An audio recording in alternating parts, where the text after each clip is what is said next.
Have you ever noticed that your hot coffee always cools down? Once it's cooled down, the coffee never heats up on its own. That's because of the second law of thermodynamics. Nature has a rule, which is things tend to get more disordered over time. This is called entropy. So, the second law of thermodynamics stated that heats always flow from hot to cold, never the other way around. Take an ice cube as example. Let's say if you put an ice cube in your coffee, the ice will melt instead of freezing by itself. But it's not just about heat. Let's look for another example. Imagine rolling a ball down a hill. It moves downward naturally, but it will never roll back up unless you push it. Energy in the universe always spreads out over time. Now, what is entropy? Let's have a look on an example here. A stack of paper and a pile of paper.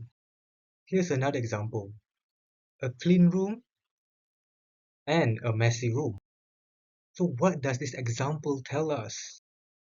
This example tells us that entropy is a measure of disorder.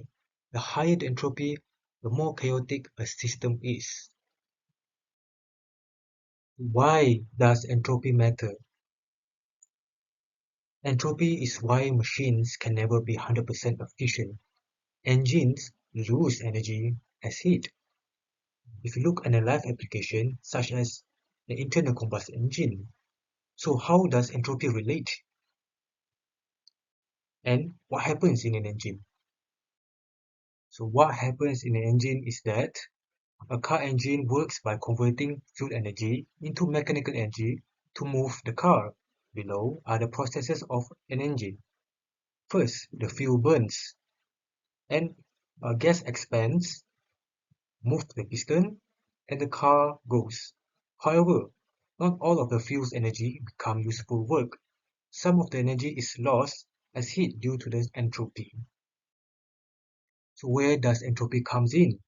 So according to the second law of thermodynamics, energy always spreads out, increasing entropy in an engine, heat loss through exhaust gases, friction between engine parts, and the cooling system removes the heat.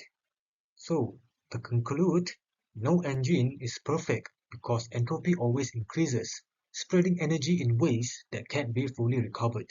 Thank you.